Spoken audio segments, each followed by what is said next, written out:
أعوذ بالله من الشيطان الرجيم. بسم الله الرحمن الرحيم. آه الحمد لله رب العالمين، والصلاة والسلام على أشرف الأنبياء والمرسلين وعلى آله وصحبه أجمعين. قال رب اشرح لي صدري ويسر لي أمري واحلل عقدة من لساني يفقهوا قولي. أما بعد. InsyaAllah episode kali ini saya akan membentangkan satu tajuk, iaitu metodologi Al-Quran dalam menerapkan akidah. Dalam kursus pengantar akidah Islamiah, kod kursus PIMK 1084, yang bernama pensyarah saya adalah Ustaz Muhammad Hafiz bin Sulaiman, insyaAllah. Okey, kita masuk kepada yang pertama sekali ialah ta'arif metodologi. Okey, apa itu metodologi? Berdasarkan Kamus Dewan Bahasa dan Pustaka, metodologi bermaksud sistem yang merangkumi kaedah dan prinsip yang digunakan dalam sesuatu kegiatan, disiplin dan sebagainya.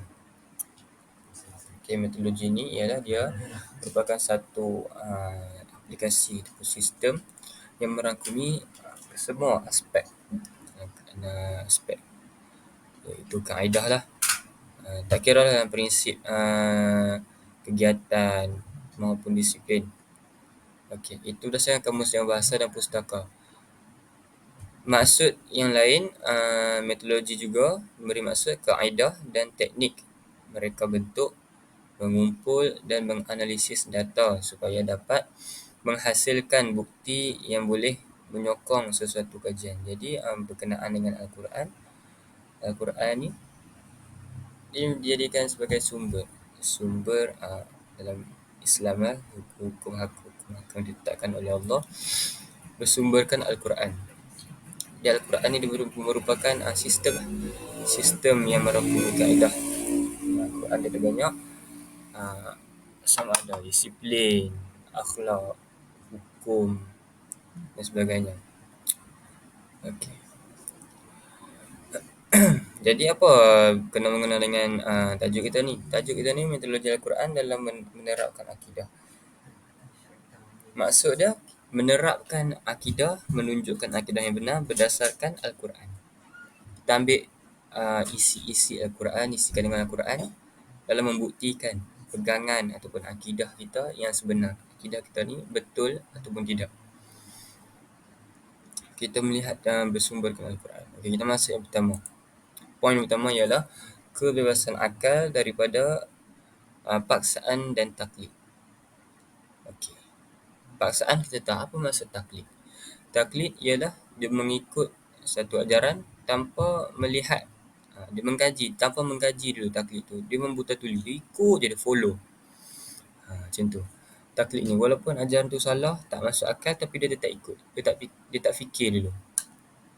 Sama ada ajaran tu benar, masuk akal ataupun tidak. Cerita contoh yang terbaru iaitu ajaran Sihak. Ajaran Sihak ni kalau kita tengok daripada hujah-hujah yang dia bagi, memang dah nampak dah apa dia kebohongan, macam tu, kebodohan pun ada. Ada buat dia kata label air mineral tu jangan buang. Sebab nanti botol tu dah tak berkuasa. Kalau mengikut logik akal, tak ada kena mengena pun. Label apa dia air mineral tu. Sama nak buang halau jin ke, nak panggil jin masuk dalam air botol tu ke, tak ada kena mengena pun. Dekat label tu bukannya ada kalimah apa dia ayat Quran apa, dia tulis Sihak. Jadi dia katakan label tu yang ditulis Sihak tu boleh apa menarik jin masuk dalam tu. Kalau kita pandang daripada sudut logik akal, memang tak masuk akal. Sangat-sangat tak masuk akal. Tapi yang sedihnya, ada orang percaya, ada semua orang ikut, orang percaya ajaran Sihak ni. Ada. Inilah taklid. Dia tanpa mengkaji. mengkaji apa semua dulu. Kalau kita ikutkan, benda tak payah kaji pun. Kita dengar pun dah tahu dah. Benda tu bohong, dusta semata-mata. Okay, kita masuk yang pertama. Mengajak manusia berfikir dahulu untuk memahami konsep akidah. Okey, kita Al-Quran ni isi kandungan dia, dia mengajak manusia, bukan mengajak umat Islam, bukan mengajak orang beriman, bukan mengajak orang Muslim, mengajak manusia, keseluruhan manusia berfikir dahulu untuk memahami konsep akidah. Dia tak, Islam ni dia tak terus panggil jom Islam, jom Islam, agama yang benar. Allah dah tunjuk, dah buktikan dulu dalam Al-Quran, pembuktian bahawa Islam ni adalah agama yang benar. Okay, firman Allah Subhanahu Wa Taala, fa'lamu annahu la ilaha illallah. Maksudnya, maka ketahuilah oleh kamu bahawa tiada Tuhan selain Allah. Tiada Tuhan selain Allah. La ilaha illallah. Tiada Tuhan selain Allah. Allah yang Maha Esa. Yang kedua ialah menyeru manusia tidak mengikuti sesuatu kepercayaan tanpa mengkaji dan berfikir. Allah menyeru manusia untuk tidak mengikuti sesuatu kepercayaan tanpa mengkaji dan berfikir. Allah dah bagi tahu dah dekat seluruh manusia untuk nak ikut, ikut satu pegangan ataupun agama tu, fikir dahulu, kaji dahulu. Sebab apa? Sebab Islam ialah agama yang benar. Kaji pilah macam mana pun, dia tetap agama yang benar. Macam tu. Kalau kita tengok agama-agama lain, sebagai contoh, agama Cina, menyembah Tok Kong. Mereka kata Tok Kong tu ialah Tuhan mereka. Tapi bila rumah terbakar, mereka sendiri yang ambil Tok Kong tu buat lari. Kenapa Tok Kong tu tak tolong mereka? Sebab dia berkata Tok Kong tu Tuhan. Ada pula macam tu. Dia kata Tuhan ni maha berkuasa. Kenapa dia yang tolong bawa lari Tok Kong tu bila rumah terbakar? Macam tu. Maksudnya tak kukuh lah. Tak kukuh dengan mereka tu. Masih boleh didebatkan. Masih boleh dihujahkan lagi. Seperti sebagai contoh, ada seorang saintis, Allahumma salli ala sayyidina Muhammad. Al-Quran pernah menyebut seorang saintis dia pernah menjumpai di lautan mana tak silap, Allahumma salli, lupa tu, yang bahawa air tu dia seperti dia tak bercampur air tu di laut. Saintis tu menjumpai, dan peristiwa tu dah ditulis, dah disebutkan dalam Al-Quran. Itulah salah satu pembuktian yang Al-Quran, kehebatan Al-Quran ni. Jadi saintis pun masuk Islam, memeluk Islam. Firman Allah dalam surah Al-Isra ayat ke-36, wala taqfu ma laysa laka bihi ilmun inna sam'u wal basaru wal fuada kullu ulaika kana anhu mas'ula. Dan janganlah kamu mengikuti apa yang kamu tidak mempunyai pengetahuan tentangnya. Sesungguhnya pendengaran, penglihatan dan hati, semuanya itu akan diminta pertanggungjawabkan kelak. Okey. Allah dah kata dah, kalau kita tak percaya benda tu, tak yakin dengan benda tu, jangan ikut. Inilah konsep taklid ni. Dia ikut tanpa dia mengkaji, dia buat research ke, dia mengkaji, dia ada ilmu tentang tu, dia terus ikut je. Allah dah pesan dah, kalau tak percaya, jangan ikut. Kalau tak ada ilmu pasal benda tu, jangan ikut. Okay. Seterusnya,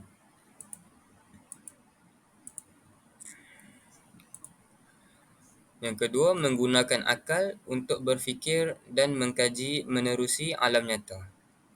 Okey. Pecahan pertama, mendorong akal mengkaji berpandukan panca indera. Firman Allah, laqad khalaqnal insana fi ahsani taqwim. Maksudnya sesungguhnya kami telah menciptakan manusia dalam bentuk yang sebaik-baiknya. Jadi kat sini Allah suruh kita menggunakan kesemua panca indera yang kita ada untuk kita lihat sendiri ciptaan alam semesta Allah yang hebat ni. Contohnya awan. Awan dia boleh terapung di atas tu kan. Tanpa ada tiang, ada tali yang tambat awan tu, tapi dia boleh terapung. Itulah ciptaan Allah Subhanahu Wa Taala.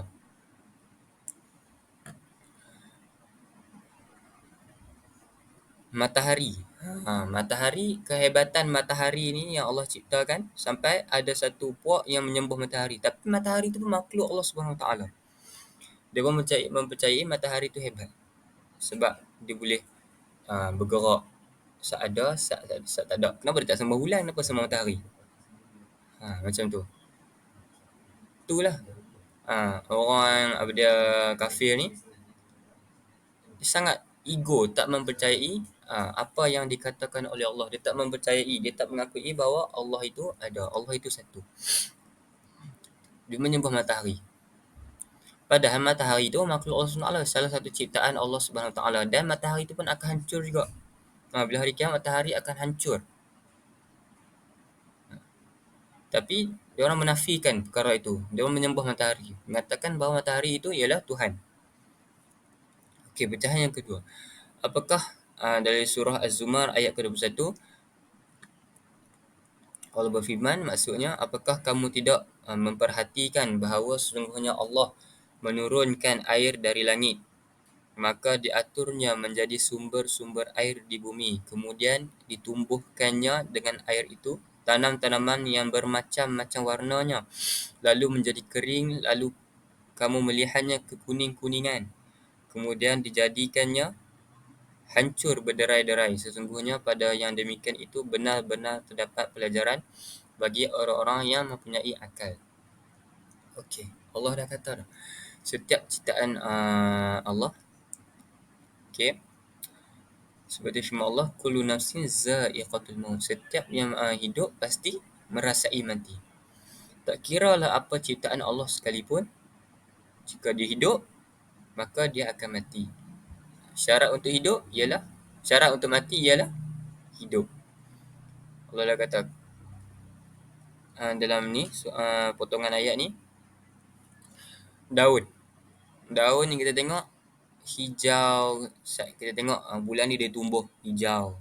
Okey, bulan depan menjadi subur, hijau terang, jadi besar. Kita tengok bulan depan lagi dia dah start kuning-kuning, kekuning-kuningan. Allah dah berfirman melihatnya kekuning-kuningan. Kita tanda-tanda dia dah nak layu. Dan selepas itu menjadilah dia terpisah dari apa dia dahan, bertebangan dan hancur berderai kering. Setiap makhluk akan mati. Dan bila kita tengok Allah dah mention dalam ayat ni, terdapat pelajaran bagi orang-orang yang mempunyai akal. Setiap orang mempunyai akal, tapi diorang masih lagi tak menggunakan akal yang sebaiknya. Na'udzubillah min zalik. Okey, sambungan pecahan ketiga dalam surah An-Nur ayat ke-43. Firman Allah maksudnya, tidakkah engkau melihat bahawasanya Allah mengarahkan awan bergerak perlahan-lahan, kemudian dia mengumpulkan kelompok-kelompoknya, kemudian dia menjadikan tebal berlapis-lapis. Selepas itu engkau melihat hujan turun dari celah-celahnya, dan Allah pula menurunkan hujan batu dari langit, dari gunung ganang, yakni awan yang ada padanya. Lalu ia menimpakan hujan batu itu kepada sesiapa yang dikehendakinya. Sinaran kilat yang terpancar dari awan yang demikian keadaannya, hampir-hampir menyambar dan menghilangkan pandangan. Okey, ni Allah menyatakan salah satu lagi ayat saintifik berkenaan alam semula jadi, iaitu berkenaan dengan awan. Awan apabila berlaku kilat. Macam mana proses awan tu? Allah dah tulis, Allah dah rakamkan dan semua dalam surah, dalam Al-Quran, dalam kitab Allah. Untuk kita makhluk Allah, manusia, mengambil iktibar lah daripada apa yang dirakamkan oleh Allah SWT ni. Adakah apa yang direkam oleh Allah ni tak berlaku? Tidak, berlaku. Semuanya berlaku. Semuanya berlaku dengan keizinan Allah Subhanahu Wa Taala. Kita boleh tengok bila dia hujan, dia dah mula gelap, kemudian ada guruh kilat. Kebetulan sehari dua ni guruh kilat kuat. Semua tu telah dirakamkan oleh Allah Subhanahu Wa Taala. Allah dah sebut dalam Al-Quran. Kita sebagai manusia perlulah kita kaji ayat ni. Kaji dengan keizinan Allah SWT. Semua benda ni berlaku di bawah naungannya. Okey, yang ketiga. Poin yang ketiga ialah mendedahkan akidah yang batil dan menetapkan kebatilannya. Okey.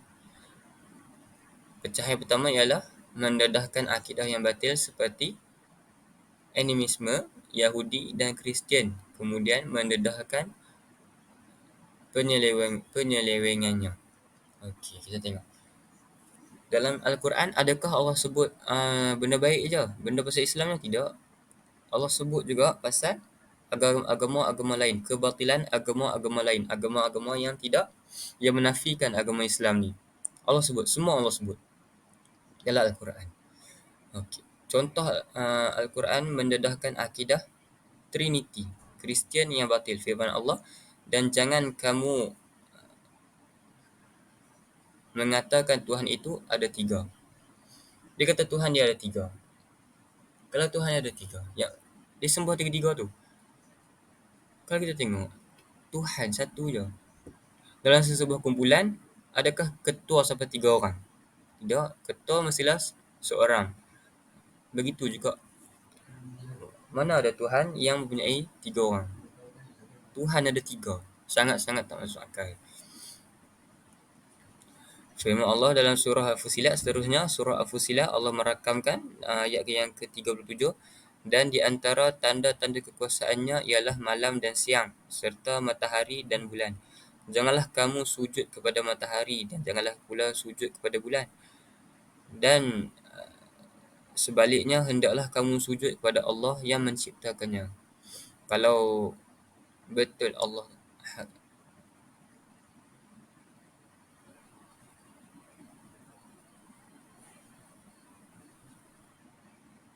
Kalau betul Allah, kamu hanya beribadat kepada Allah. Okey, macam yang saya cakap tadi. Ciptaan Allah. Matahari dan bulan. Matahari dan bulan salah satu ciptaan Allah SWT. Tapi ada segolongan manusia, dia menyembah ciptaan Allah SWT. Padahal tu ciptaan Allah SWT, ciptaan Tuhan yang Maha Esa, yang Maha Kuasa. Tapi dia sembah itu, dia tak sembah yang menciptakannya. Itulah apa dia cara fikiran-fikiran yang cetek pada orang kafir. So itu. Okey, seterusnya sambungan surah Al-Furqan ayat ketiga, dan mereka, yakni yang kafir, mengambil benda-benda yang lain dari Allah sebagai Tuhan-Tuhan yang tidak dapat mencipta sesuatu pun. Bahkan benda-benda itu diciptakan, yakni oleh penyembah-penyembahnya dari bahan-bahan di bumi.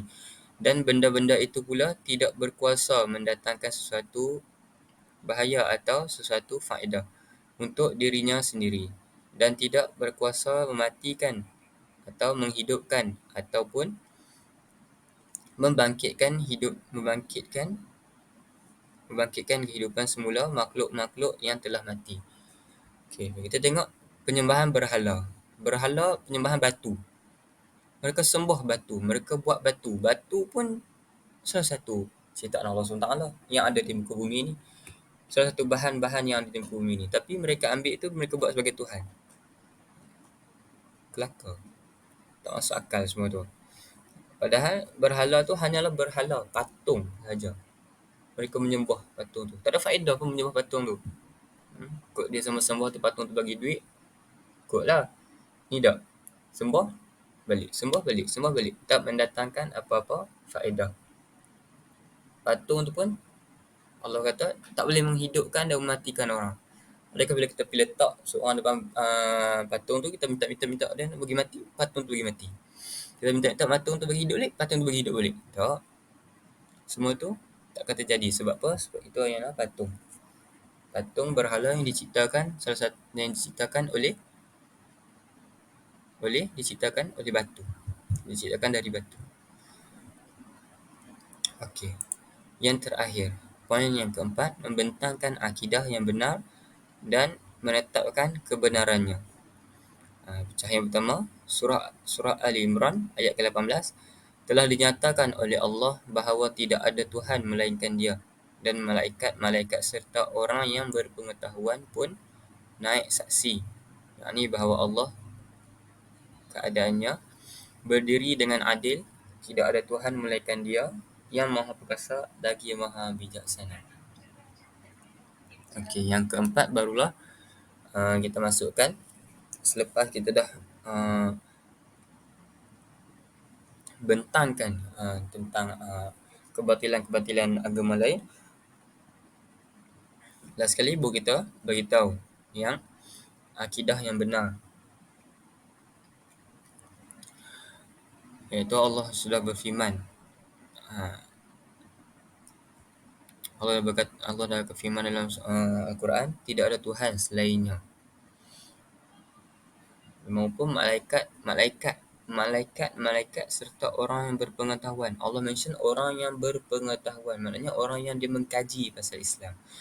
Dia mengkaji, dia buat research, dia mengkaji pasal dia dah yakin Islam ni ialah agama yang benar. Maka mereka pun bersaksi bahawa tiada Tuhan selain Allah. Pecahan yang kedua, dari surah An-Nisa ayat 136. Wahai orang-orang yang beriman, Allah mention orang-orang yang beriman, tetapkanlah iman kamu kepada Allah dan Rasulnya dan kepada kitab Al-Quran yang telah diturunkan kepada Rasulnya, yakni Muhammad sallallahu alaihi wasallam, dan juga kepada kitab-kitab suci yang telah diturunkan dahulu daripada itu. Dan sesiapa yang kufur ingkar kepada Allah dan malaikat-malaikatnya dan kitab-kitabnya dan rasul-rasulnya dan juga hari akhirat, maka sesungguhnya ia telah sesat dengan kesesatan yang sejauh-jauhnya. Kenapa Allah sebut first, berimanlah kamu kepada Allah kepada Allah dan Rasulnya, dan yang ketiga ialah kitab Al-Quran. Kenapa Allah mention yang ketiga ialah kitab Al-Quran? Kenapa kita tak letak akhirat dulu? Kenapa kita tak letak apa dia ni dulu? Allah letak kitab Al-Quran dulu. Kenapa? Sebab Al-Quran ni dia dah cukup kompleks, dah cukup lengkap dengan segala pembuktian yang boleh membuktikan bahawa agama Islam ialah agama yang benar. Inna dina indallahi Islam. Agama yang diredai, agama di sisi yakni diredai Allah SWT ialah Islam. Al-Quran dah cukup membuktikan. Ada Al-Quran pun kita dah cukup membuktikan bahawa agama Islam lain atau tidak bukan ialah agama yang sempurna, agama yang lengkap, agama yang benar. Tak perlu pun nak ambil buka kitab lain, kitab-kitab ilmu, mentafsirkan Al-Quran saja dah cukup membuktikan dah. Itulah salah satu mukjizat yang ada pada Al-Quran. Dan Al-Quran dijadikan metodologi untuk kita menerapkan akidah dalam sesebuah insan. InsyaAllah.